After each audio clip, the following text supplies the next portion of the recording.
Welcome to another edition of Your Impact Attack. That's right, it is Your Impact Attack. We told you to come by and pick this up, and we're still waiting for you to come and get this Impact Attack. Okay, so at your earliest convenience, please come and get this Impact Attack from us. And who are we? We, the hosts of this Impact Attack, as you call it. It's yours, after all. I'm Jamie Williams, also known as the Vet. That's a V. This is my co-host Brandon. I'm tagging Brandon through the screen now, and there's the hot tag. We'll talk about hot tags. Brandon, how's it going? It's super. Thanks for asking. Yes. All right. Well, and who are we welcoming to our big gay show here tonight? We are talking about the C in the VBC, and that is the chat. We only have a couple of people here so far. I'm sure more will file in as we go, because obviously football season's over. Nobody could be watching that. The Super Bowl's done and over with. Raw is still going on, but I mean, really, nobody's watching Raw either, right? So they'll find their way here. But it looks like we got a couple here so far. Who do we got? The early bird special. Let's see who we got chilling with us right now is Lab Rat, Lisbeth, Javi Uchida. What is up, you guys? Hope you're having a great night. Thank you for being here. We're going to have some fun. Whoop, whoop. Three kings. That's right, Liz, you're a king. So yeah, well, let's, do we have any, let me think. I didn't really hear any news, pertinent to Impact per se. Only thing I could consider news is maybe, what people would call updates regarding the Scott D'Amore situation, but, and that really ended up turning out to be nothing. So, I mean, I don't know. What do you think? Yeah, and who even knows what those updates, how truthful they even are, when one of the big ones is Tommy Dreamer's head of creative or is in charge, and it's like, and he flat out said, "No, I'm not. I'm not. No, I'm not." Yeah. Yeah. I mean, who would want to take credit for that? I wouldn't. Even if I am the TNA head of creative, which I kind of am, like we kind of are. We are booking some of this stuff, and I'm not taking credit for it. You guys, I don't want my name on this, you know? So I could understand Tommy's position. But there was the as Liz points out, there was the letter, like the locker room standing with Scott D'Amore and saying he's the right person for the job and please unfire him, I guess. That's the thing. Sort of a hopeless endeavor, I would think, pun intended, because look, we don't know, but look, something happened.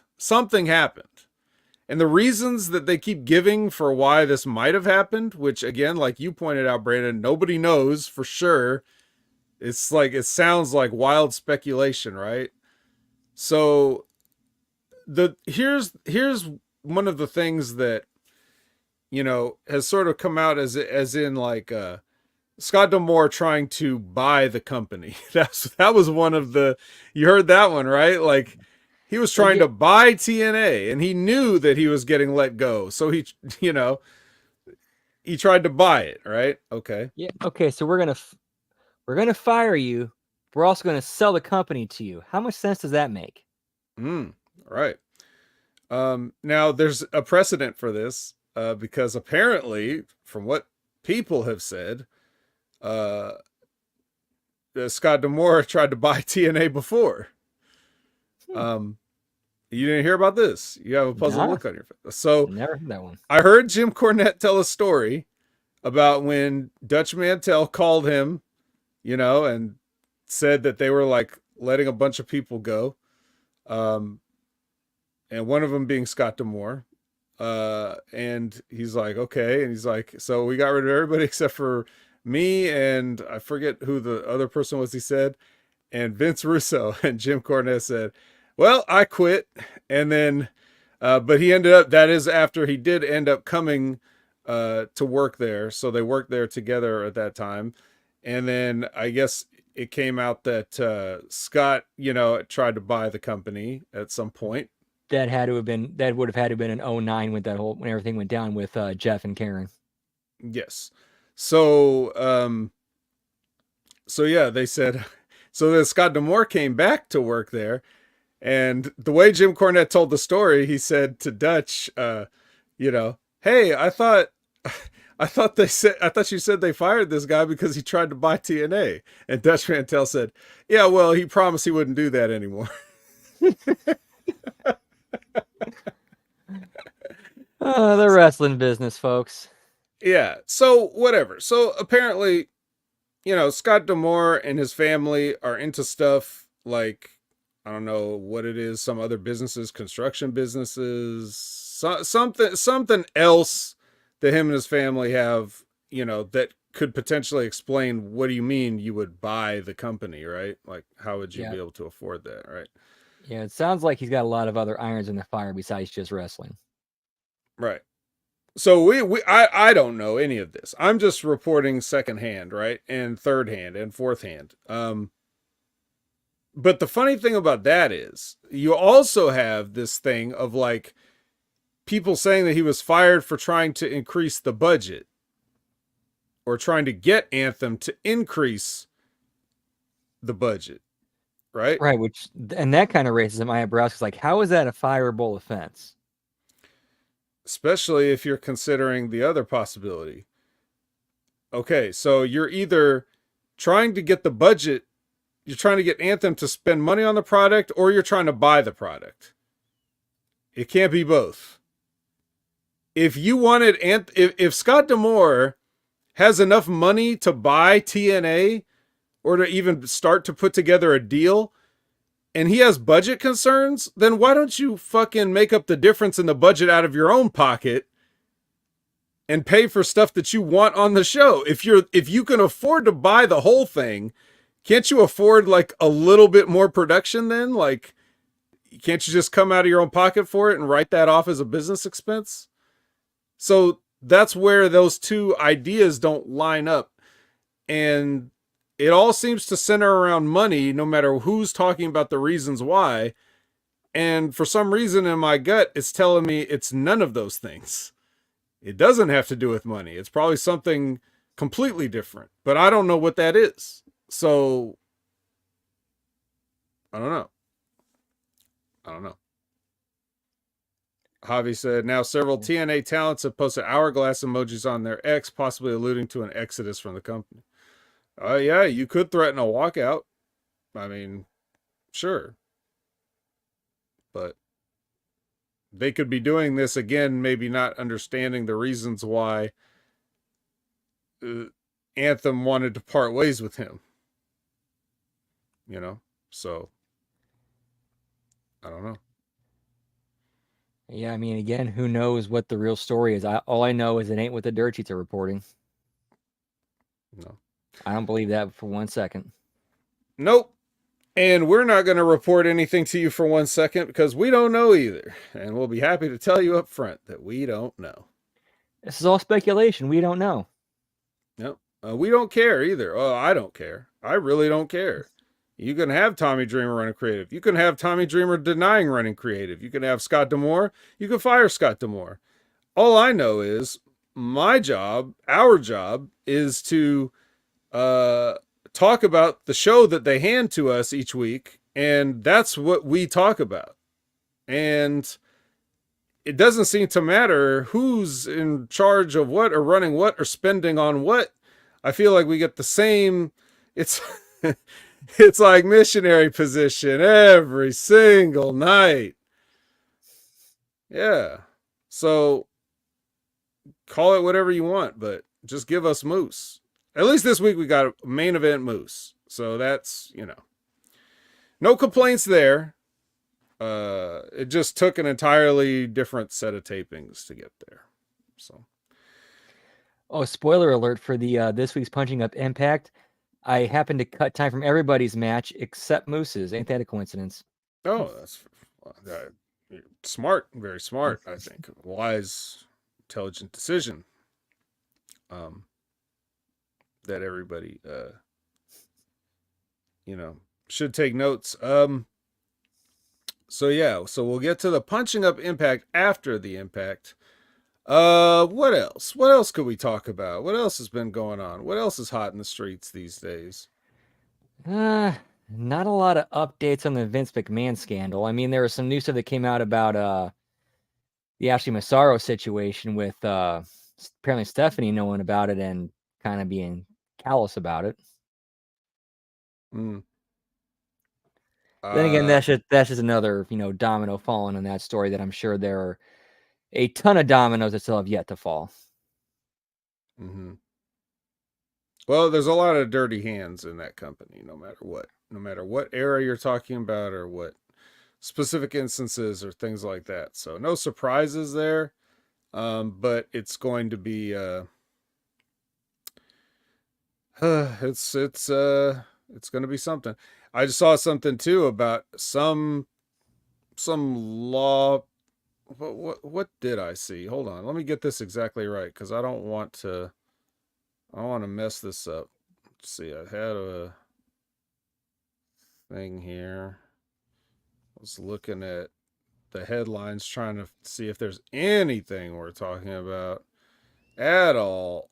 And then I saw this and I kind of didn't really think it was that big of a deal. But since it came up, well, here's one. Sort of related.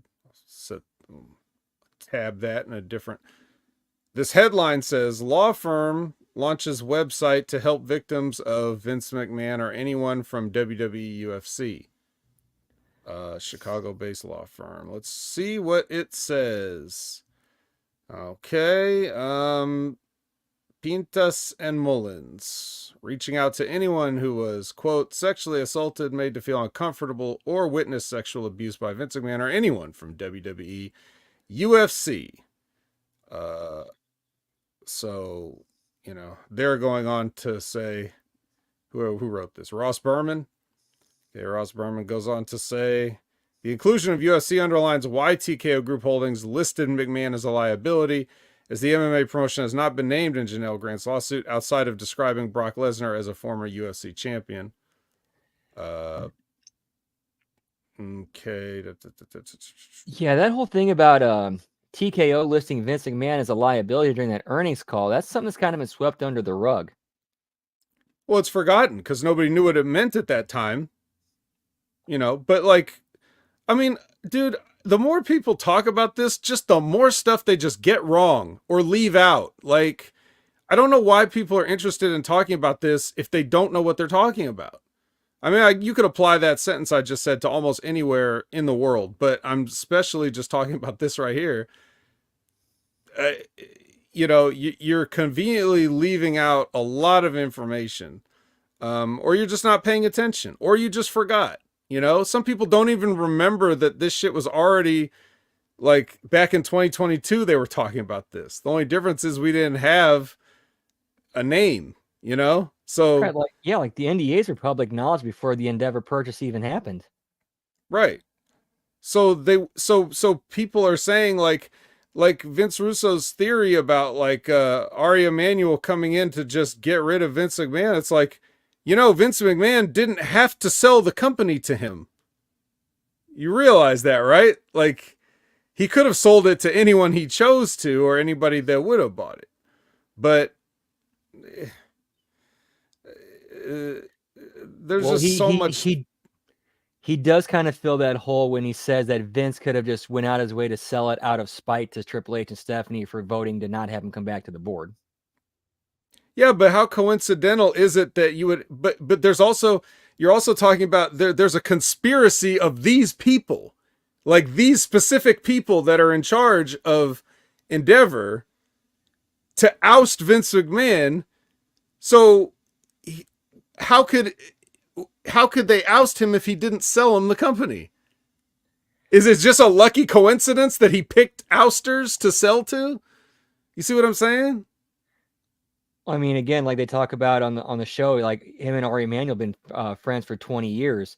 It's very possible that he could have been worked by a better worker and somebody who could have got his trust and worked him for that amount of time and waited for the right opportunity to strike.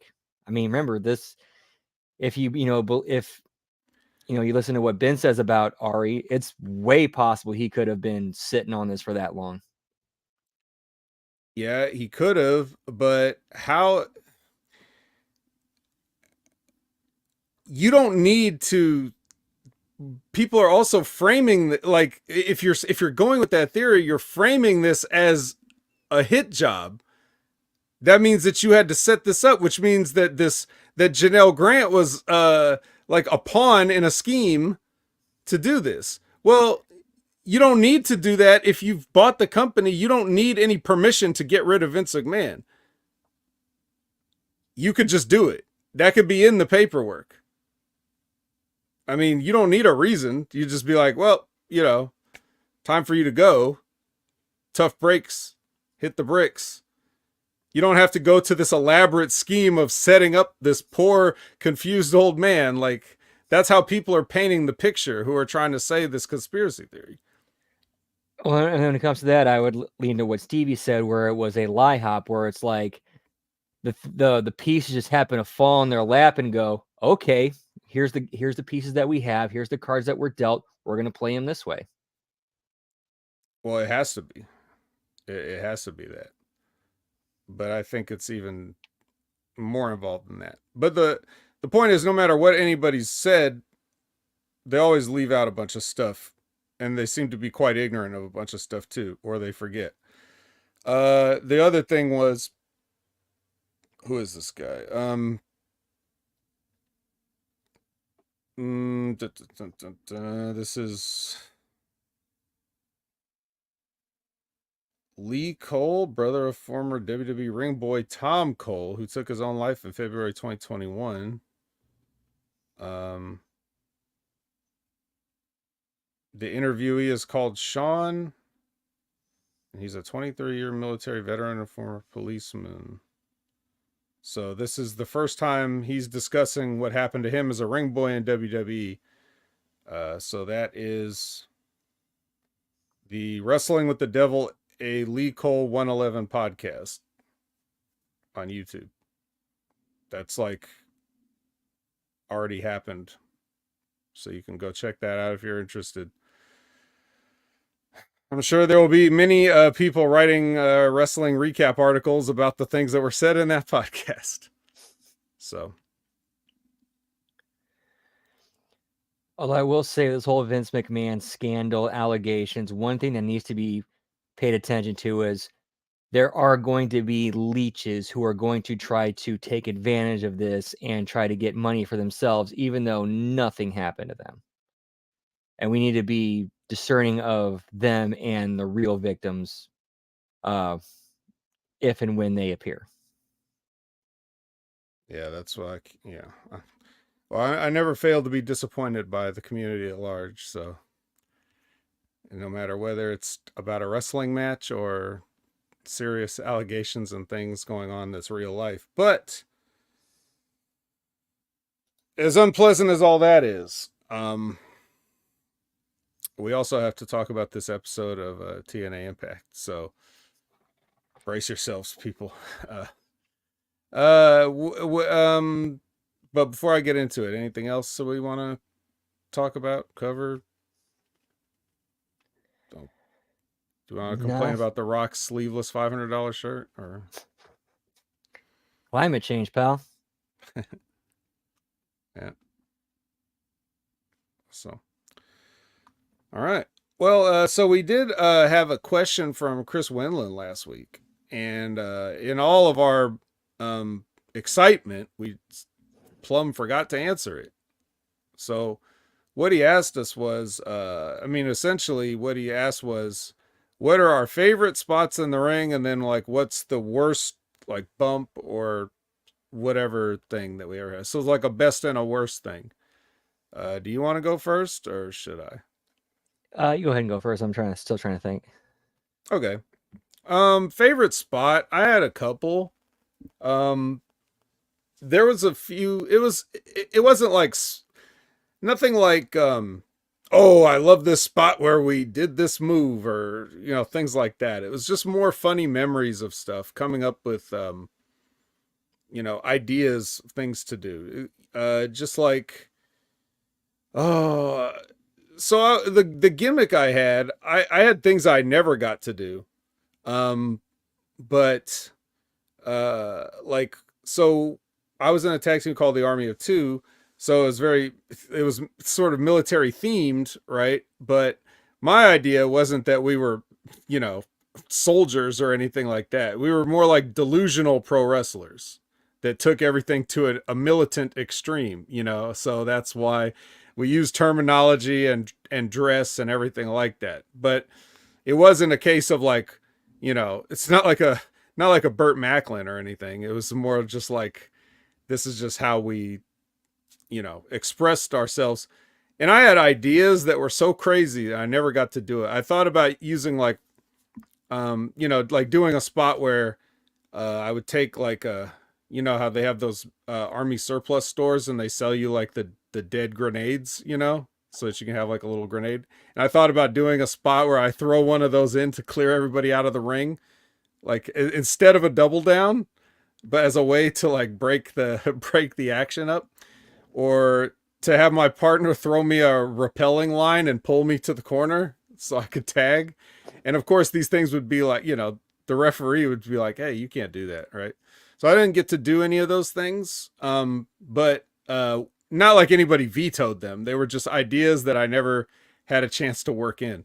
And so like, I remember one time we were on the like I was on the apron for like a 6-man tag or something, and we needed to draw the referee away. So I actually, like I got on the top rope, like and hung from it, like they do when they climb the ultimate X or whatever. And I just started like hand over handing down the ringside, and the referee was like, "What the hell are you doing to come and get me?" While the other two guys were cheating, just shit like that. Rather than just walk down the apron, I got ridiculous with it, things like that. Or um, another one was like this tag team match. I gave this kid like a comeback, but I had the comeback in my mind that I wanted him to do, and it was kind of elaborate. And just the rhythm of the comeback and the way he pulled it off and everything, it went so perfectly, just exactly the way I envisioned it. Like he really nailed it. And I know I have that match on tape somewhere or DVD or something somewhere. I gotta find it. But yeah, things like that. Um, those little moments like that, coming up with that battle royal finish where I was knocked out and my partner pinned me, and told the referee the one I stole from, but I stole that from like the Gerald Briscoe and the hardcore 24/7 title. Those are some fun things, and I'm sure a bunch of other stuff that I'm forgetting. And then worst spot, mm, lots of worst spots, too many to name. That's usually how every wrestler should feel. Like, oh god, all those things that went wrong. Um, Worst bump, I didn't really take that many bumps that were considered bad. Um, because we didn't do that much crazy stuff. Not only weren't we allowed to do crazy stuff, but I wouldn't have wanted to really. But anytime somebody like kind of lands on you, I was watching the SmackDown this week, and Tiffany Stratton did like a moonsault on Zelina Vega, and her knees just crushed Selena Vega in the chest when she came down. And I'm like, God, I kind of know what that feels like. That fucking sucks. Um, Shit like that. I did break my wrist, but that was doing a drill, like a practice drill. It wasn't in a match per se, so I don't know. But even that didn't hurt as Like ultimately breaking my wrist never hurt as bad as some of the stuff I experienced, like getting used to running the ropes. Like my body was way more beat up just from building up a callus to hitting the ropes and steel cables than even breaking my wrist. I was in a lot more pain from that stuff. So, I don't know. I don't know if those are entertaining answers, but it's the best I got. What about you? I think my favorite spot was a spot I used to do where I really kind of stole from Chris Jericho. Then I combined it with Raven, where I do a triple clothesline in the corners and then end it with a bulldog. Okay, so that was like a signature move for you? Yes. And then the worst spot that happened, and this one was not hard to think of at all, was when I was wrestling this one dude, and the spot was I go for a swanton, he moves. He didn't move, so while I'm in midair, I try to overshoot it and land right on my head. Yeah, inexperienced. That was stupid. Knowing now, I would have been like, well, I'm hitting it, and you're going to kick out or not, and whatever happens, happens. Right, right. It's amazing. It's actually, it's funny how that isn't the first instinct, you know? Because it seems like the calculations of like overshooting on purpose and stuff was, like that wouldn't occur to you. But it's funny how it all just happens in a flash, like when you're in the moment like that, right? It's also So when you you ended think, up being relatively okay from that, but it just looked bad. And yeah, and I was definitely concussed that night, although I don't know if it was from that or earlier in the match when the guy clotheslined me right in the jaw. ugh. Or a combination of both, who knows? Yeah, I'm sure it couldn't have. Neither one helped the other. That's for sure. Well, thank you for your question, Chris. Sorry we didn't answer it last week, but happy to answer it for you now. Not as happy because we got to talk about this shit. All right, so I guess we'll just get right into it. Uh, we do our, the initial recap, and then we're going into the Jake something versus Frank Kazarian. Oh, by the way, uh, did you happen to see Explosion or anything like that, or is there anything else that we should have already known before this aired? I did not see anything. No. Okay. All right, Medium 5, that question was not for you, so just mind your business. So yeah, Jake something versus Frankie Kazarian. All right, so we know that this was set up because of I guess Jake something's feelings were hurt because he looked up to Frankie, and I didn't. Um, but yeah, so they're having a match, and Eric Young is watching from the shadows.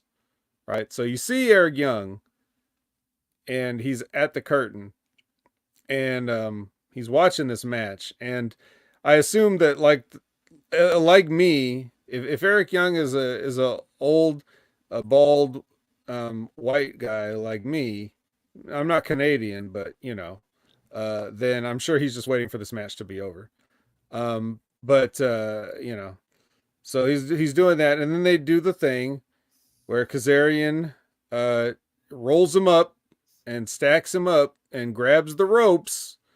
So you're just on the 3 count. So that he grabs the ropes. So he cheated by grabbing the ropes to hold Jake something down. Only problem is the way you had him pinned. Brandon, go ahead. What am I gonna say? Jake something is huge, and he still should have kicked out of that. Not even that. Jake something actually didn't have his shoulder free until Frankie Kazarian grabbed the rope. So by grabbing the rope, he actually gave up the leverage that he had just to show the visual of cheating. But the visual of cheating doesn't matter if the visual of his shoulder being completely free and him not kicking out just makes him look like a dumbass. So Mr. Bet on himself completely blew it. There's a many different ways that you could have gotten to this finish, and this one that you chose ruined it. So, and the camera was right on it. I'm also going through the rest of my notes, and I don't think we saw one low blow during the show. There's where you could have used it. That would have been fine. Why not? Why not? But whatever you do it right. If you're going to, like, I expect that I'd be saying this kind of thing, to the young guys in the game, like the ABCs of the game, which don't worry, we'll talk about them later. I expect that. But Frankie Kazarian, delicious tan, day one TNA guy. But maybe that's the problem. Maybe day one TNA guy is an indictment. Maybe it's not something to be proud of. Maybe you've had bad habits for over 20 years.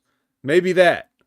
You can't even fucking do this one old as the crucifixion, as Stevie Ray would say. This old as the crucifixion finish to a wrestling match. And you can't even do it. You can't even do it. And on top of all the stuff that I'm saying, just like Brandon said, even if you did it, it's Jake something. You barely heard him the whole time. So, whatever. I thought it sucked just because of this. It didn't even matter what they did in the rest of the match because the last thing anybody sees is the finish. That's what they remember, if they remember it at all. You fucked it up. So, what about you, Brandon? What did you see? I thought it was a decent match until that finish, and it was just too weak. Too weak. Like, why not? Again, why not get into a situation where Kazarian cheats, does something dirty, gets him in position to fade to black, go over with that, and get that move over? Yep. But nah, we protect him because you rolled him up, but you grabbed the ropes, you cheater. Jake something doesn't need to be protected. He can do something to get back over. Do something. I see what you said.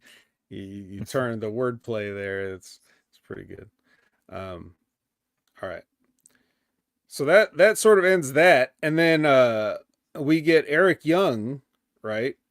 And he is inviting Kazarian to a face-to-face next week in the ring. We're gonna have a face-to-face confrontation in the ring next week. He's telling this to the camera. He's saying that. Now, okay. My first thing that I'm thinking is, motherfucker, I just saw you standing there at the side of the stage watching the match. So did not Kazarian have to walk past you? So he walked past you and went back to the locker room or back to the whatever, and you were like, okay, he's gone. I can do my promo now.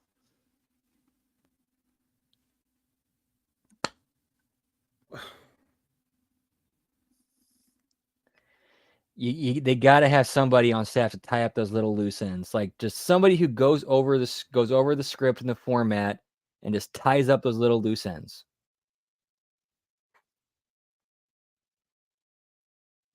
I mean, you don't even have to have staff. We do this show every week. So for $4.99 a month, you get 4 episodes of Impact Attack. Just steal what we're saying. I'm getting hot. Cheaper than hiring some alleged consultants, that's for sure. That's right. Don't worry, we're not going to try to buy the company. If that's what you're worried about. Fucking idiots. All right. Jordan Grace versus Savannah Evans next. 99% Evans, 1% Muscle Buster. So there you go. That's fine. Okay. Hey, go ahead. Hit me with everything you got. I'm winning. I'll just sell. Great. That's fine. No problem with that. And then Giselle Shaw lays out Jordan Grace with the X, or what used to be known as Twitter. She's carrying Twitter in her hands, and she nails Jordan Grace with it. And then Savannah Evans, who's just pleased as punch that she just got beat, it's like, yeah, get her. And then Giselle Shaw busts her over the head with Twitter. So she's laying everybody out with Twitter. Again, it makes sense. I mean, your muscle just got squashed. What use do I have for you at this point? I don't know. They're definitely getting farther and farther away from your proposed face turn. Let's say that. Although they're probably going to be getting way further than that, with recent developments there. Probably so. Yeah, anything else to add to that match or anything? I'm just glad the whole Shantaraj is dead because it was, what was it, DOA second weekend? I guess so. I mean, Jay Vidal, like, does he just not leave Las Vegas, or? I guess he didn't get me. I guess he got stuck there. Oh, when Jay Vidal arrives in Vegas, he stays in Vegas. Yeah, I thought he was from there, but I mean, I Originally, felt like yeah. I've seen him on more shows besides Las Vegas shows. Well, but anyway, all right. So Gia is about to be with somebody with no music underneath, but she gets shooed away by Ash by Elegance's personal concierge, so that he can announce that she'll make her in-ring debut next week. So I'm sure that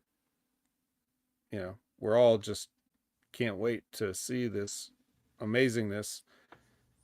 Do we know who this guy is, or is he just some guy? Yeah, I believe he's actually a promoter known as Iceman. Oh, Iceman. Okay. He has a. I was reading it on the ProWrestling.net report when I was using that for a resource for doing Punching Up Impact. They said he had his name, but I forgot what it was. I just know he was part of it was Iceman. Okay. I suppose Marvel and Disney will have no problem with this going forward. I guess it's just such a generic name at this point. It must be public domain, right? Like Chili McFreeze. Ooh, Chili McFreeze. Yeah, nobody's rushing to snap that one up. Speaking of no one's rushing to snap this up, sound check. Alan Angels is back with Simon Gotch, who they thought he was a fan, but now he can just be on this show. So Simon Gotch is here in the sound check. Let's not think about everything I just said.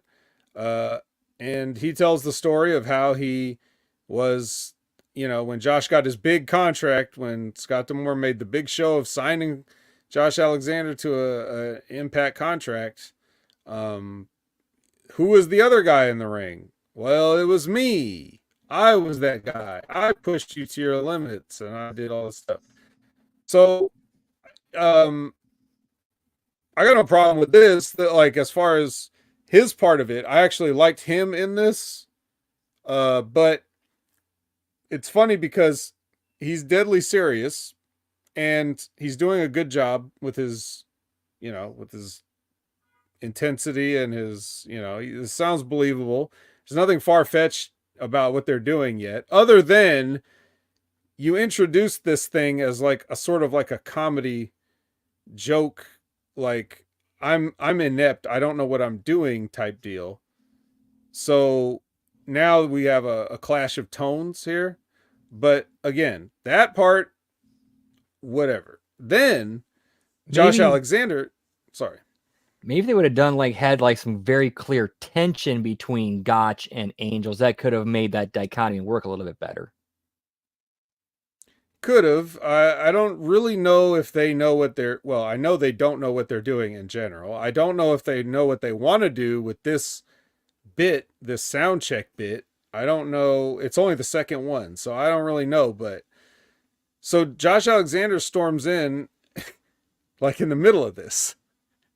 Like all he's done so far is just say that like he basically saying like, well, I want a shot at Josh Alexander. I mean, basically, He didn't come out and say it, but that's what we're leading to when Josh Alexander gets in.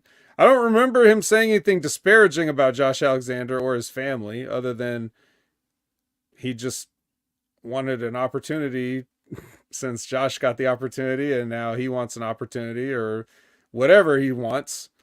It seemed like he was getting there, and then Josh Alexander came in and started a fight. So I got 3 problems with this. Number 1, what an asshole.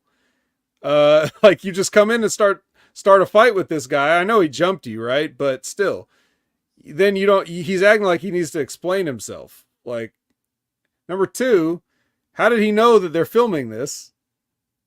Because is this like, did he get a tip off? And then if he did, was he listening outside?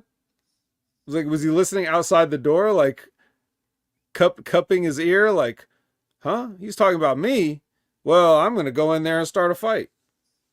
And number 3, instant security, security on the spot, right there for everything. So there's my 3 problems with it. 3 strikes, you're out. I'm out. What do you think? At least as far as the Alexander part, him showing up and when he showed up, again, they didn't explain it, but it could be explained by he was asking around saying, has anybody seen Angels or Gotch around? Or you could say, like, he saw on the production sheet that they're doing that on the show. Hey, where are they shooting this at? Or he's waiting for it to happen. But again, they never took the time to explain this or have any pre-tapes or anything like that to show this.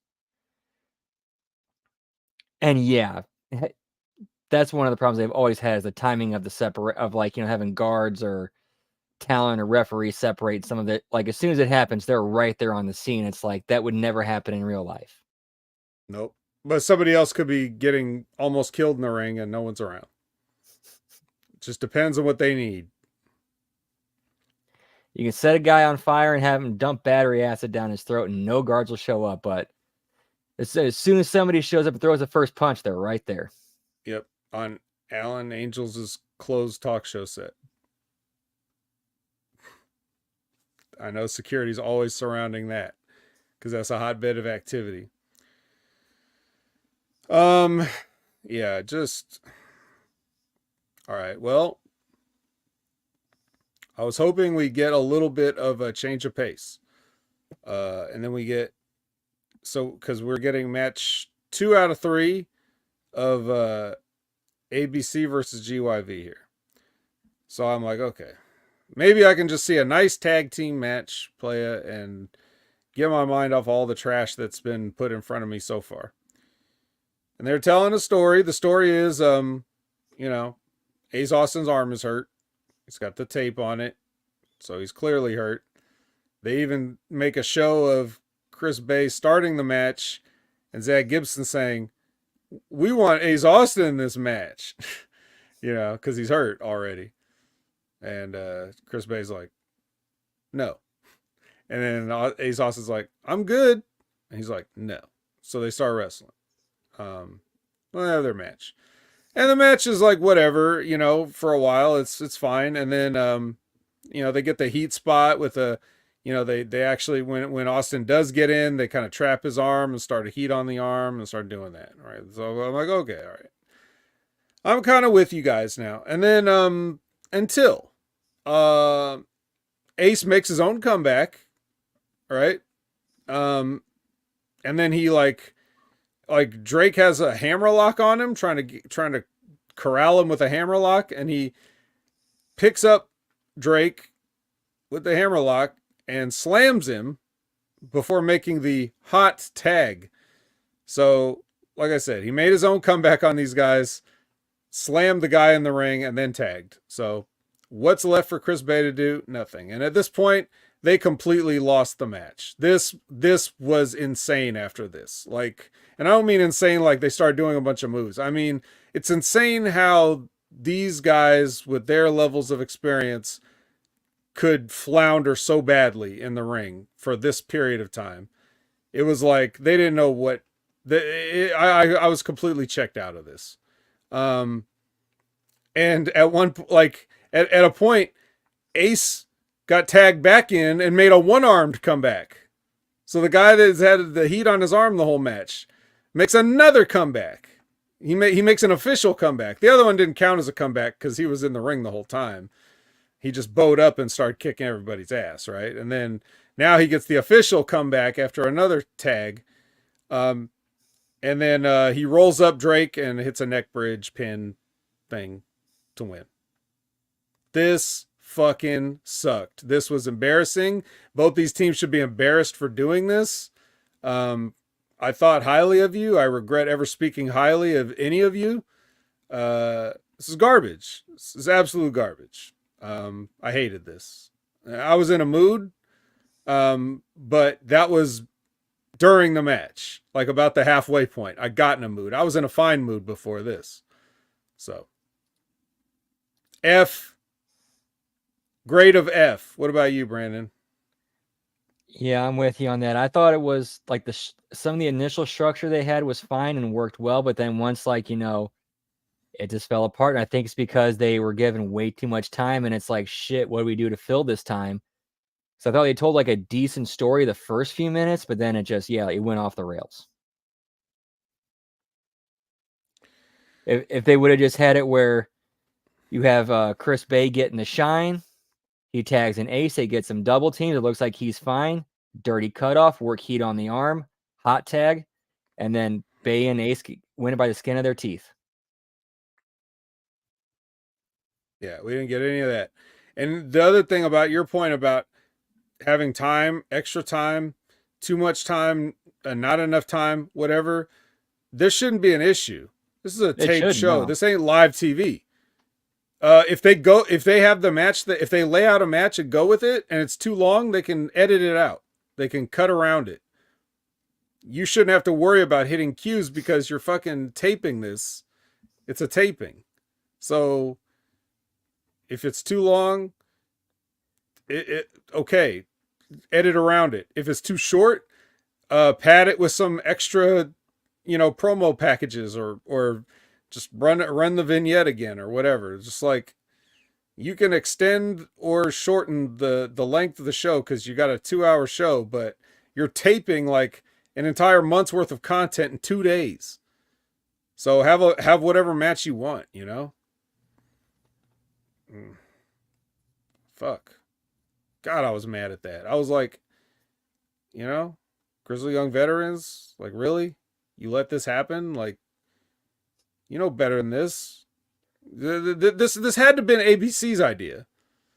I can't imagine these guys pitching, okay, after we kick the shit out of you, just stop everything, beat both of us up, and then, and then you'll get a hot tag comeback later again. So we'll let you beat both of us up with one arm 2 times in this match.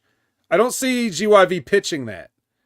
So it was either ABC or it was whoever was the fucking producer for this thing. And, WWE has producers that used to be in TNA. They got Petey Williams over there. They got Abyss over there. What the fuck do they know about good matches? And so God help TNA, whoever they have as current producers. Because this was the shits. God damn. Anyway, this was less of the shits. We had a Dango Pit Crew vignette. There's some sort of like racing event, I guess. And there was a lot of inside references and jokes from Dango this time. He said that he thought the Will Ostrich versus Speedball Mike Alexander match was going to get a bunch of stars. So that's a Cornette reference at least. He said, "Where's the Panda Energy car?" And then he said, "Hell of a deal" at the very end, which certainly a shout out to Dutch. So this was funny. If you like inside jokes and ribs on the business, this was probably your jam.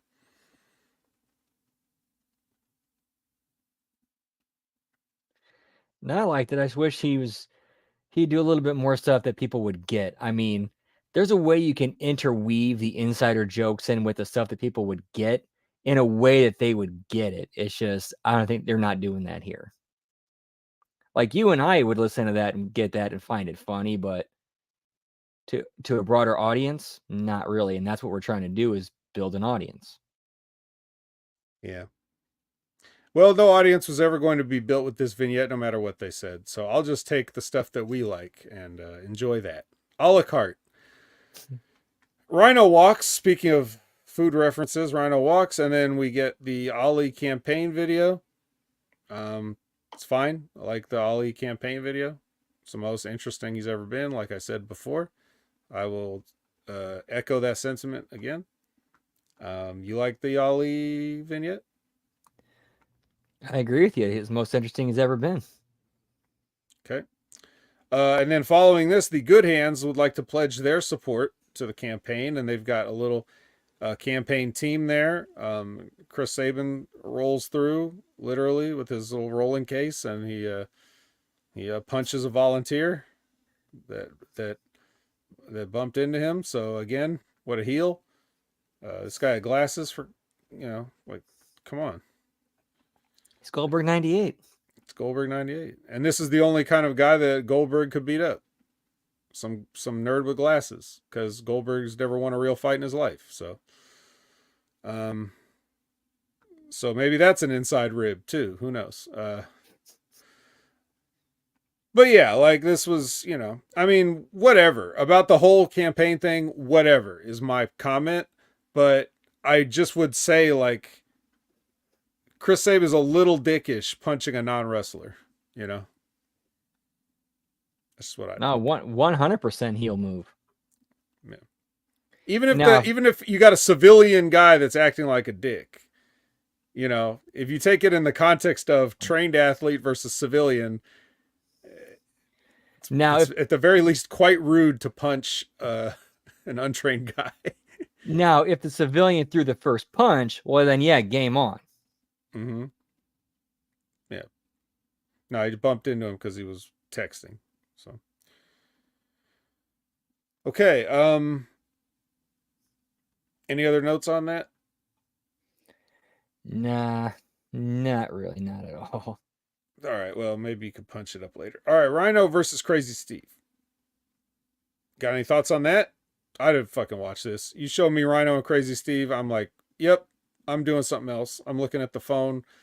I'm scrolling for articles. The only thing that I noticed was Steve kind of actually being a real heel when he pulled out a table, or he put the table back under the ring and told the fans, "Screw you, you don't get what you want." Yeah, well, you're already giving him this match, so that's clear. Yeah, I don't know. Anyway, there are some titles there's some titles that need to get cut from that show. What does this even mean, being the digital media champion? I mean, yeah, like they don't even do anything with it. Like if it was on the show for like before the Impact, or on like, say, hey, like a Twitter exclusive, a Facebook exclusive, a YouTube exclusive, and it's defended on stuff like that. Okay, well, then that would make sense, but you're not doing that. You're not doing that. What would it even mean to be a digital media champion? What have they done with that belt since it's been created? Like it could have been like the evolution of the TV title, but they didn't do that. No, they didn't. Well, it's not too late, but it may be too late for anyone to care. So anyway, Crazy Steve uses his fork in a surprising way. He uses it to throw across the ring so that the referee goes to go get it, and then hits him with the belt for the 1, 2, 3.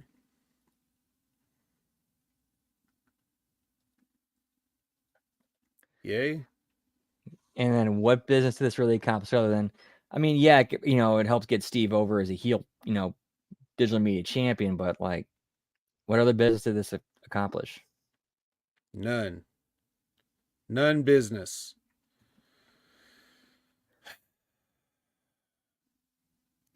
PCO has a vignette with music underneath where he screams Khan over and over again. Is this a Star Trek 2 inside rib?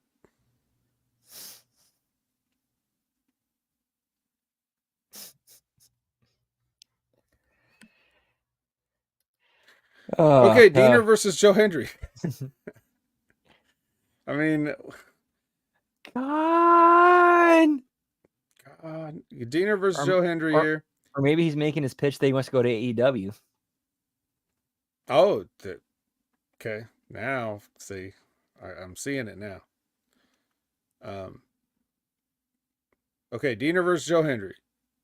And then surprisingly, Joe Hendry, his video is preempted for a parody video of AJ Francis's own, in which he does a rap about Joe Hendry.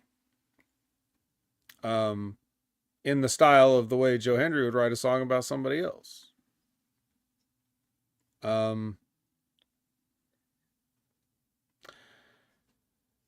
So I believe the terminology that would probably be used in the community to describe what video we were presented with and this content, I believe the terminology, the official terminology is whack. I believe that's how they say it. Whack. That's one way to say it. There are many ways to say it. Could AJ have even conceivably done this live? Like live in the studio? Could he have pulled this rap off? No. How many takes did this take to be average? No idea. But this was very obviously, there's a reason why this was not done live. Mm-hmm.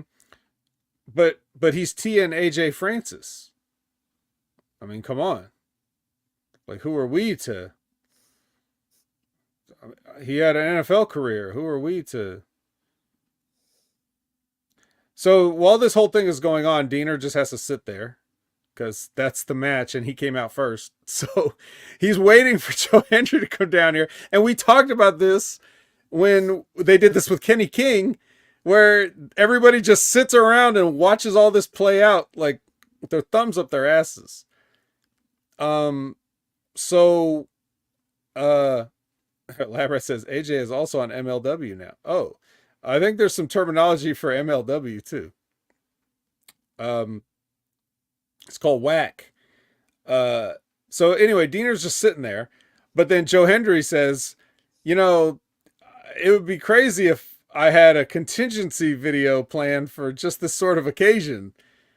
So he already had, his video played to counter the video. So that was, his song was, I assume it was called Banned from Diving. So it was more jokes about him trying to dive. And then they made fun of his terrible video that he made on that rented boat with his friend Steve and the girls with the flat asses. So, I mean, yeah. Joe Hendry's rap, in fairness, wasn't, even as good as AJ's, but then again, it's not supposed to be. He's more of a, like a folk singer, I would say. So, yeah, but anyway, so finally, Diener's had enough of just sitting there and he attacks Joe Hendry. Yeah, after about 5 minutes of just bad song parodies, Diener's like, hey, wait a minute. I'm just sitting here. And then he attacks Joe Hendry. And then AJ, saunters down and joins in.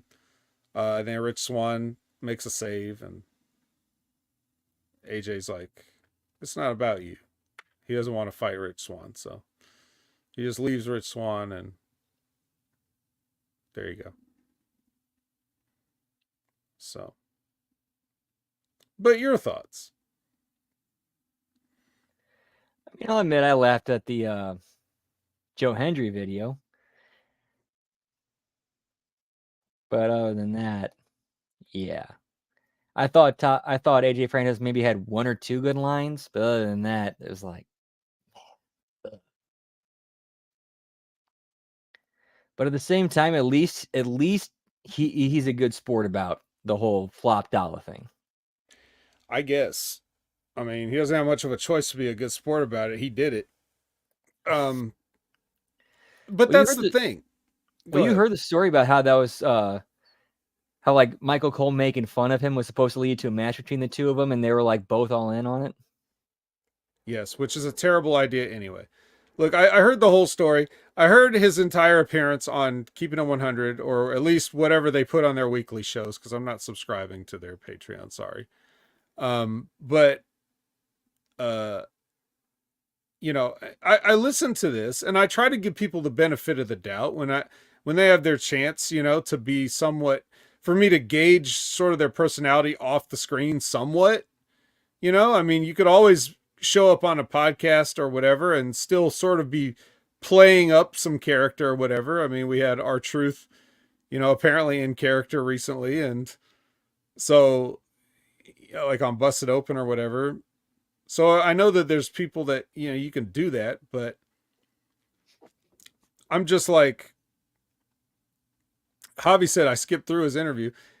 I'm glad you did, but I wish you hadn't, because this is my point. It's like my question is, what is it about like guys that don't have an ounce of humility in their bodies just being absolute trash at everything? Like what is that? You know, like if he had even come off as just like a little bit humble or a little bit, you know, anything, then it's like, okay, you're trying, you know, you want to be a rapper, but obviously you were good at football is what you were good at, if that. Um, but still, I just don't get it. I don't get it. Now look, I'm fully aware that I come on here and I talk about how great I am all the time and how much I know and everything. But part of that is a bit. I do believe a lot of the things I'm saying, but like it's played up for a bit, and you guys know that. I think you guys know I'm just joking around and it's fun and I'm trying to make you guys laugh. Right? I do have at least an ounce of humility. I have an ounce. It may only be an ounce, but I do have that ounce. AJ Francis, no ounces. So it, he's like maybe a gram or two. maybe a gram, bro. He put over his song, like his theme song, like the "We Outside" song that he's using for his theme, and he's like, he put that shit over like on the thing with Keeping It 100. So like I was like, oh my god, I was at work, and I stopped what I was doing. I was like, man, let me look this up, right? Okay, 1,000 views at that time, and comments turned off. Okay. Yeah. Yeah, comments turned off to tell you all you need to know. Right. And it wasn't 1,000 views like he uploaded it that week either. It's been out for a while on YouTube anyway. Maybe his Spotify numbers are just through the roof. Maybe. So I don't know, but just saying, like, nobody's listening to your whack garbage music, and this ain't it either. The parodies ain't it either. Now, if I was giving people way too much credit, I would say, well, he's a heel, right? So he's not rapping as well as he can on purpose to get heat. But I don't think that's the case. So there you go. Your Cheez-It champion, ladies and gentlemen. Cheez-It champion of the world. A Cheez-It sponsorship. Well, when you put him on the boxes, let me know, because I see Cheez-Its all the time. Never seen his face on it. So I guess that's something they'd be willing to not do. But hey, Dolph Ziggler was in Puerto Rico getting jumped by Burt Macklin.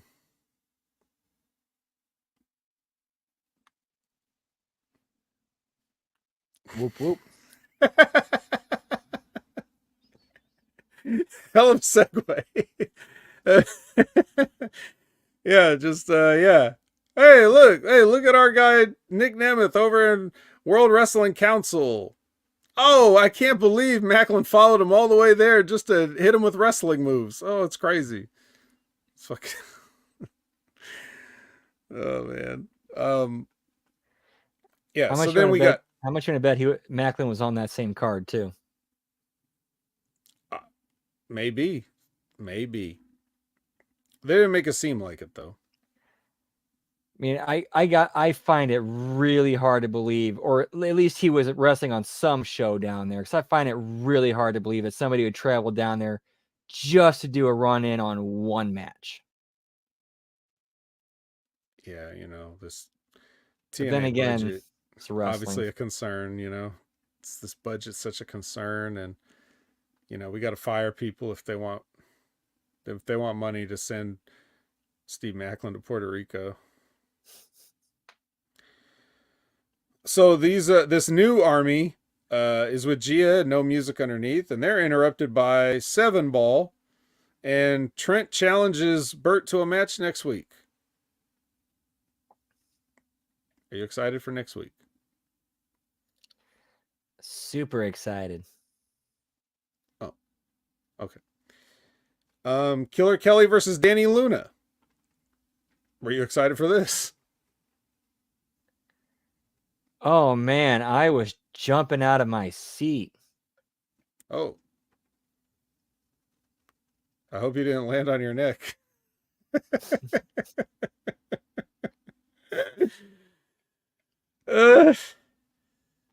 Yeah, whatever. This wasn't a match. This was just an angle. They did a roll up. Luna rolled her up after the Naga knock on the apron. She ran into Masha and got rolled up. And so that means Danny Luna won. And she's in there celebrating with her buddy. Who was her buddy again? Jody Threat. Jody Threat. And then the lights turn red as if MK Ultra had won, which was weird. And then the lights came back on, and then they turned off so that Decay could come out. And then I think they hit the wrong lights. Oh, you think? Again, they could have edited that out, left it in. Okay, great job. MK Ultra runs away because the champions have nothing to do with anything. Always come in to make the save, right? So Powder, MK Ultra Powder, go hit the powder room. Any other thoughts? What's Tony doing in the powder room?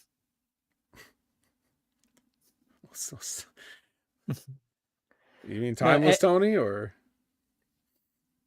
Well, I mean, when you hit the powder room, everything's timeless. Mm-hmm. Yeah. And you know what else is time for? It's time for Moose to walk. So we see Moose walking, and that's better than everything that's been on the show so far. This one little short thing of Moose going to the ring. And then they do the next week preview thing, and they do the no surrender card. And then we get our main event. Are you ready, Media M5? It's Kushida, the man with a job, who was hired and definitely never fired. Is actually the opposite of fired. Kushida is here. He's challenging Moose. Did Moose have like a robe or anything on this time, or did he just come out there? I think he just came out. Oh. Kind of prefer a robe, but I shouldn't, beggars can't be choosers, I guess. I'll just take regular Moose with trunks. So I mean, we got a 15-minute Moose main event. Yeah, I'm not gonna. This is the one part of the show I can't say anything bad about. I've said something bad about every other part of this show. And Lab Rat, we did get PCO this week, just in a vignette where he was screaming "Khan" over and over. Yeah. So it wasn't sad. It was actually very sad, is what it was. So the system is looking on during this match. Later on, they show Alex Shelley and Kevin Knight also looking on. I wonder if this is foreshadowing anything. Guys have a nice match. Of course, Kushida is always going to try to get that hoverboard lock, so he's working on the arm. Moose still selling the arm from the last time he was had a match. Um, and Yeah, a match that actually has a story built around working and selling a body part to try to lock in a submission and tap a guy out. How crazy, right? it's almost like the only two people who know what they were doing were in the main event of the show. Dude, But of course, I really think Kushida could have adapted really well to the American style and the American audience. he did. Well, he never made it out of NXT, so we never got the chance to find out. But spear, of course. I mean, ultimately, get a spear. We knew we would. And then the system sort of picks the bones. Even Lish wants a taste, slapping Kushida around. And then the others come out to help, except for Sabin. They probably pressed charges for him assaulting that guy in the lobby, so he probably wasn't able to help. But other than that, I'm sure he would have run out there. I mean, who cares if if the baby faces would have had a one man advantage, right? This babyface punched a fan, so no problem. But he didn't show up, and they run the system off, and the baby faces look strong here. This show fucking sucked. I'm sorry. This is one of the worst shows I've ever seen. And mind you, I watch Rampage, I watch Collision, watch Dynamite. Yeah. Yeah. Yeah, this was not a good show. I wouldn't say it was me personally. I didn't find it that bad, but it was not. It was not a good show. I felt there was some stuff I liked in there, probably a little bit more, but nah. I mean, again, we had a nice main event with Moose and Kushida because they know what they're doing. They know how to make 15 minutes work and get the most out of it. The rest of the show, for the most part, the effort is getting put in there. The effort's getting put in there. It's just the material needs a lot of work. Well, the effort being everybody showed up alive and breathing, I guess. That'll count as effort. I'm not going to be so nice because the only time anything's ever really made a noticeable change is when I'm extra harsh on this show. So that's why I can't chalk it up to coincidence. Well, get harsh, man. Yeah, you can't put this on Scott D'Amore. You can't be like, oh, we're in a shambles because Scott D'Amore was fired or whatever. Everything I saw on this show is stuff that they've done other times. It's just that here it was collected in one place, all on the same show. So, and it would have nothing to do with Scott D'Amore. Scott D'Amore wouldn't have been the answer to any of the problems on this show.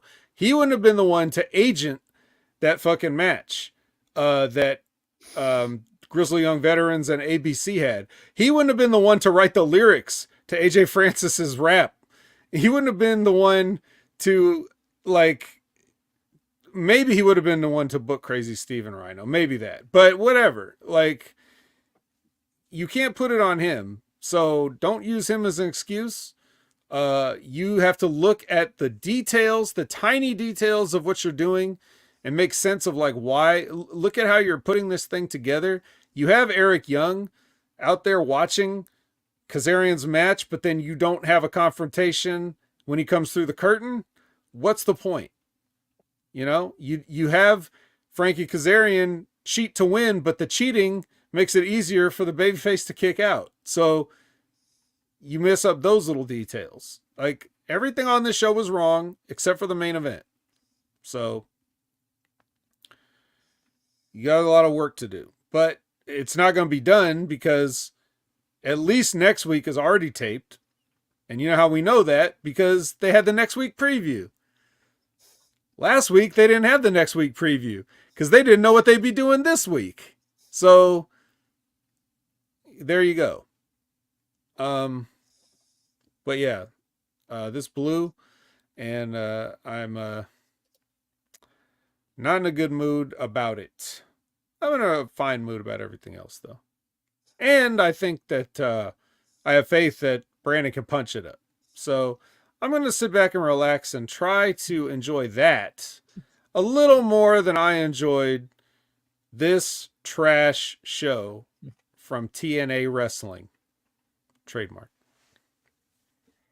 All right, so we're going up to the punching up this week's edition of Impact. We started off with a recap and our catch-up packet, and then go to intro, pyro, and ballyhoo before we cut to the announce table where they Hey, run can down. we? I'm sorry to cut you off. Can we cut the budget on the pyro?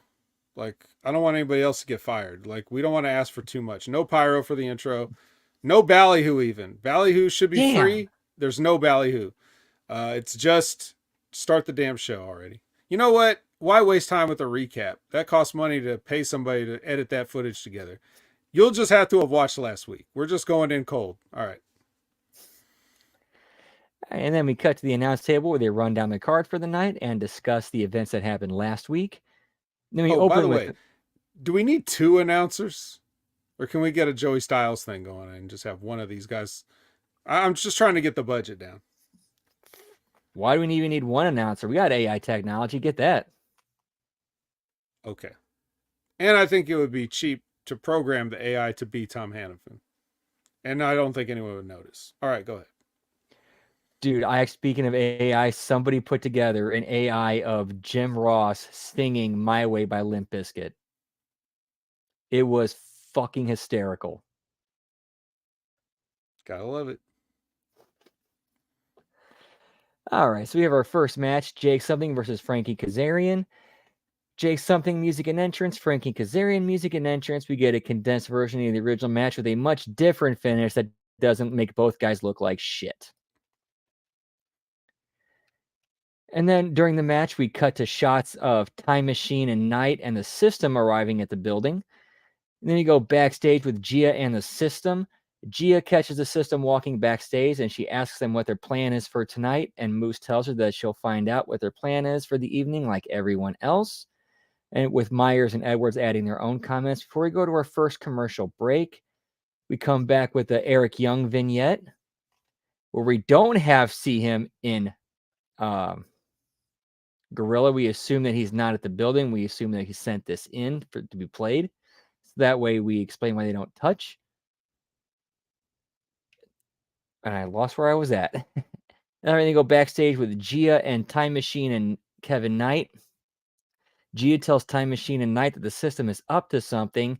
Knight gets a little bit of mic time to insult the System before he excuses himself. And then Shelley says they're not worried because they can see the flaws in the System.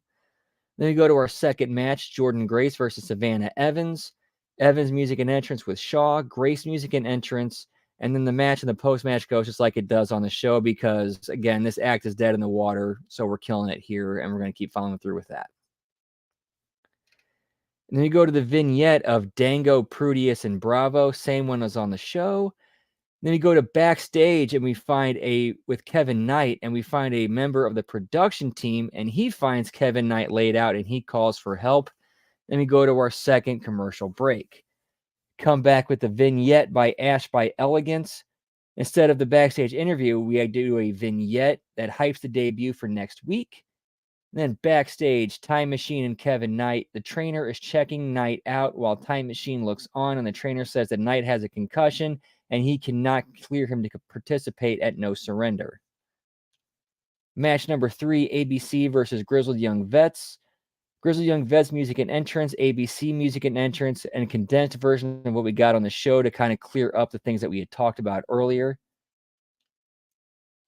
Go backstage to the System's locker room. Santino enters and he tells the System he knows it was them who attacked Kevin Knight and he will prove it next week. Before we go to our third commercial break, come back with the Ali vignette, which was the same one we saw on the show. Then you go to the pre-tape with the sound check with Alan Angels and guest Simon Gotch. And we get the same one we got on the show, but with more motivation for why Gotch attacked Alexander. Again, while it's at least something and it gives some sort of reasoning for Gotch's actions, I personally felt he needed a little bit more than that. And of course, we're not going to have the attack that we had before. We'll have the vignette in there. And then you go to match 4, Digital Media Championship, Crazy Steve versus Rhino. Same match we got on the show. And then we go to the PCO vignette. Same one we got on the show. And Really? we We go want to back. keep that? Keep him screaming con? We'll cut that shit. And then we go backstage to the Systems locker room. Time Machine busts in and starts a fight. They brawl for a bit. I mean, we give them some time to fight, maybe a minute, before security comes in to break it up. Santino comes in and says everyone except for Moose and Kushida is barred from ringside for the main event. And then you go to our fourth commercial break. I want to rewind to something here because I thought of it while you were talking about the sound check thing. Could they not? Like, you know, it would have been better than all of that. It would have been better if you had Alan Angels doing a sound check and starting the interview, but instead of Josh Alexander coming in, like it could have been, and maybe we don't even get that far in the interview. Instead of Josh Alexander's, how about security comes in? They removed or they try to remove Simon Gotch because he's not supposed to be there. And Alan Angels is like, hey, wait a minute, hey, you know, like my show. Like he doesn't even care about Simon Gotch. He's just like, my show. I need this guy for my show. And they're like, you can't be here, sir. You assaulted one of our, you know, our talents last week, and you know, as far as you're concerned, you don't work here. You know, that kind of thing. And then you could have Simon Gotch be like, oh, okay, I see what's going on here. Josh Alexander can't face me himself, so he sends these security to remove me. You know, I see what's going on here. And then as he's being escorted, maybe in a later segment, like after like a couple other little bits, then maybe we see him being escorted and Josh Alexander is there and he looks confused about the whole thing because he actually didn't have security remove them. They just, that was whoever, Santino or whoever's in charge, remove him. And then that gives Josh Alexander the opportunity to be like, huh? And then Simon Gotch is like, yeah, I get it, you pussy. You wanted to have me kicked out because you're afraid of me and you don't want to face me and you can't face the truth and all this stuff. And Josh is like, I don't know what you're talking about, but I'll kick your ass right now. And then now you have a scuffle that's prevented by security. So we get to the same place that we ended up at, but there was a reason why everybody was where they were. I'll show you. I say that just to say, for whoever's assigned to listen to this show, that's how easy it is. I was sitting here resting my eyes, listening intently to Brandon's punching up Impact, and I thought of this on the spot, and you had all your whole weekend or time to think of what to do with this, and you came up with what you came up with, and I came up with what I came up with. So you all ought to be ashamed of yourselves. Yeah, and you can have, you know, Gotch being escorted by security, and then while that whole thing is like the exchange is going down, Gotch spits right in Alexander's face. That sets him off. He throws the first punch, and then the security's right there to break it up. Yep. Let him go. Let him go. Let him go. Come on. Let him go. And then the next week, Josh Alexander is trying to get Simon Gotch signed. Yeah. Like, hey, Santino, you need to bring this guy in. Otherwise, and that's where you sign the match for no surrender. Yeah. Otherwise, I'm going to go to jail for what I need to do to him. So, right. Do you really want your world beater in jail? Make this match happen. Right. Or if you don't make, or you don't even have to go that route, because Josh Alexander had to deal with way more criminal activities than just this guy, and he's got his emotions in check now. He's a different man. So instead of that, he could say, this guy is going to continue to interrupt and disrupt this company. So why not sign him for a one match at no surrender or whatever it is, you know, like give a reason. So, well, yeah. Let's go back to wrestling. All right. And then we go to a sit-down interview with Tom Hannafan and Rich Swann. They discuss Swann's history and accomplishments in TNA, and they bring up how Swann has been in a rut recently and mention how AJ Francis keeps trying to get Swann to join with him. And they end the interview with Swann saying he doesn't know what he's going to do, and he leaves the set. Match number 5, Diener versus Joe Hendry, which of course doesn't really happen. We still get the Diener music and entrance, Joe Hendry music and entrance, and it goes just like it does on the show, except we get much better content than what we got. Then we go backstage with Good Hands and Sabin. same thing that we saw on the show, except add more with Good Hands, reminding Saban that he's got Ali, the system, and the Good Hands angry at him. So basically, Saban's kind of got 3 sets of enemies. And then you go backstage with Gia and Macklin with the Rascals. And Saban goes on the show with Trent Seven and Mike Bailey showing up. And then match 6, Killer Kelly versus Danny Luna. Killer Kelly music and entrance with Masha. Danny Luna music and entrance with Jody. Match goes the same as it does on the show. Backstage, Time Machine's locker room. Motor City Machine Guns hype Kushida before he leaves the locker room. Shelly excuses himself to go get some food. And then as he leaves the locker room, we see the Good Hands with weapons. They wait for Shelly to leave before they enter the locker room. And then we go to our 5th and final commercial break. Come back backstage with Shelly and Saban. Shelly returns to the locker room as Saban is being checked on trainers, and he says that the Good Hands attacked him. New Japan hype video. Then we go to the announce table, run down the card for No Surrender, run down the card for next week's show. Match number 7, our main event, Kushida versus Moose, which I ended up giving 17 minutes to. Kushida music and entrance, Moose music and entrance, and we have the same match we got on the show, except it ends with the system laying out Shelly and Kushida by themselves, and then they stand tall to end the show. Now, you said Alex Shelley went to go get some food.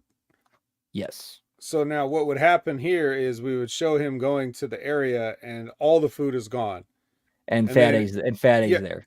Right, because yes. So we can, we can cut that PCO thing, and then we can just have, Shelly come in and go, Eddie. And then that's like a throwback to PCO because PCO was the one screaming Eddie like last year, but also he's screaming Eddie because Eddie ate all the food now. See? Yep. And basically what I'm trying to build to is somebody, either somebody in Time Machine or Kevin Knight is going to screw over the rest of them. And I've kind of set up, okay, it could be any of them. While also setting up the Good Hands as being like, okay, whose side are they on, or what are their motivations? Because they have personal heat with Saban. They've also shown support for Ali, and they've also been involved with Brian Myers. So are they working on their own? Are they working on Ali's orders? Or are they trying to impress him? Or are they trying to impress the Good Hands? Or, I'm sorry, they're trying to impress the machine or the system. Yeah. Oh, they're trying to impress themselves as well. I mean, don't get it. But yeah. All right. So you got a lot of intrigue set up. We don't know where things are going. It's a lot less predictable. I'd say it's sufficiently punched up. Whoop, whoop. And we could go through that later with a fine-tooth comb to remove any other budgetary concerns, So I'm sure some of that stuff probably costs a little more money than we really want to spend, but I didn't want to keep interrupting. Why, like human talent? Why do we need human talent? Why don't we just get bots in there to wrestle? Yeah, well, let's just use 2K23 and, soon to be 2K24 to recreate the matches. We'll get fans, creative wrestlers of all the TNA talent, and we'll just have them do the bot matches to decide who's going over too. Yeah.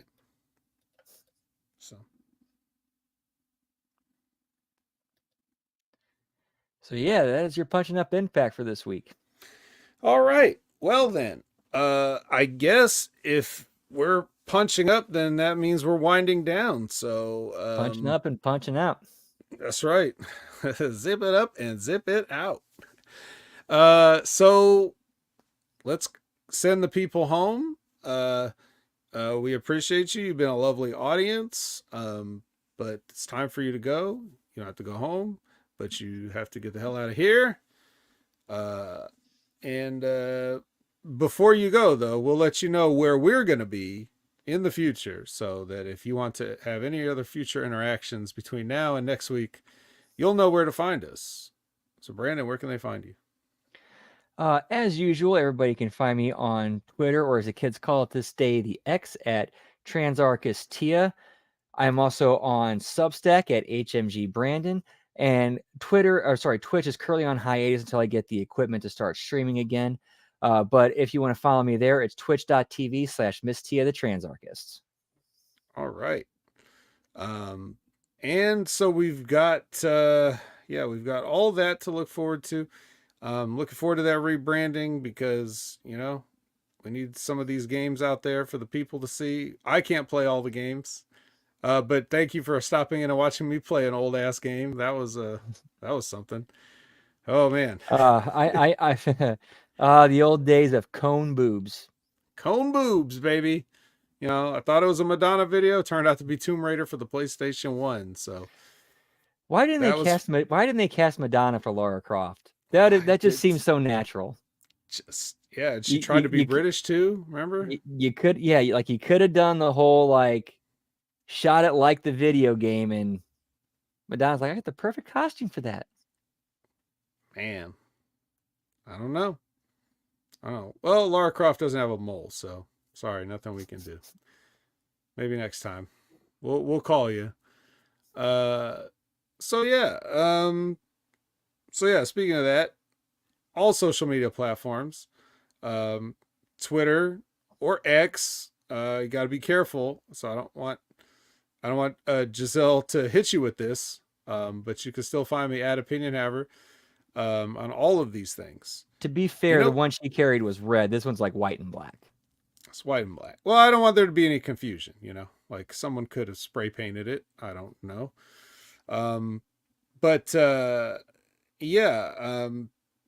Opinion Haver everywhere. Everywhere.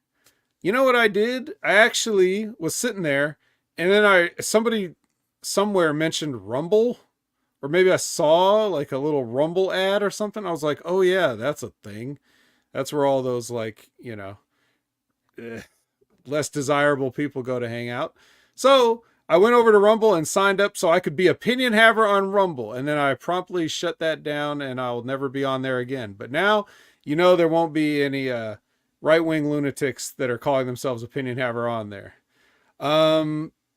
Then you can also find me on all kinds of HMG shows, such as you can find me on the Next Level Wrestling Review with Big Ray Hernandez every Wednesday at 8 a.m. Pacific, 11 a.m. Eastern. Then you can find me on the, of course, you already know about the Impact Attack, but you can also find me for the AEW Collision review show, The Wreckage, HMG Wreckage. So that's usually with Jimmy T and myself, and it's supposed to be Chris Ames. But Tony Khan took the week off for Collision because of the NBA All-Star weekend. So do you think we took the week off? Hell no. Brandon and I don't take the week off when Impact gives us a month of recaps.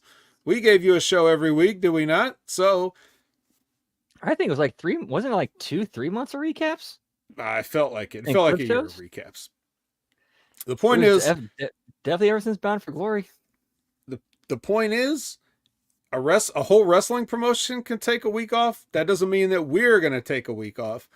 And so I gave you guys a HMG extra this weekend. And so I had my friends from OVW, Karn Alexander, and one half of the longest reigning, to this day, the longest reigning NXT tag team champions of all time, Victor from the Ascension, Vic the Space Lord. And we chopped it up for well over 2 hours about all variety of subjects. And that is all free just for you. So even if you don't have a Channel Attitude thing, you'll be able to watch this at your leisure anytime on YouTube. So check that one out. I think you guys will like it if you didn't see it. But that's what we do here. We give you the content. You hear that? TNA Wrestling, owned by Anthem.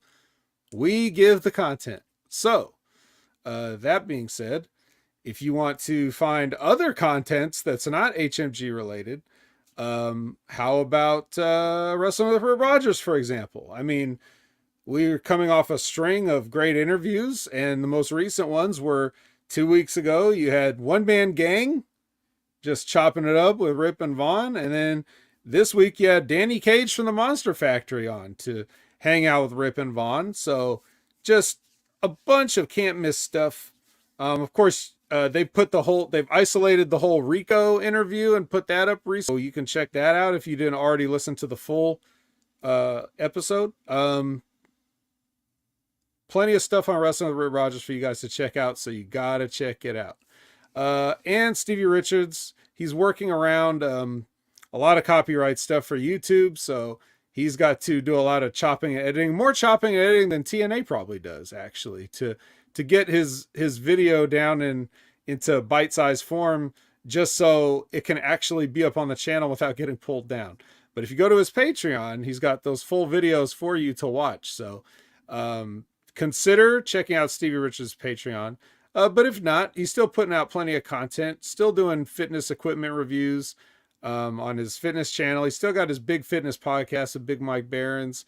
They're trying to get their YouTube numbers up. So if you want to check them out, try them on YouTube. See if you like that. All kinds of stuff. His wife still got a channel. Everybody's doing stuff all the time, all over the place. And it's all there just for you. Most of it completely free. So check it out. That's all I got. And I think that's all we got. And for Brandon, I'm the vet, and I don't have a sign-off line.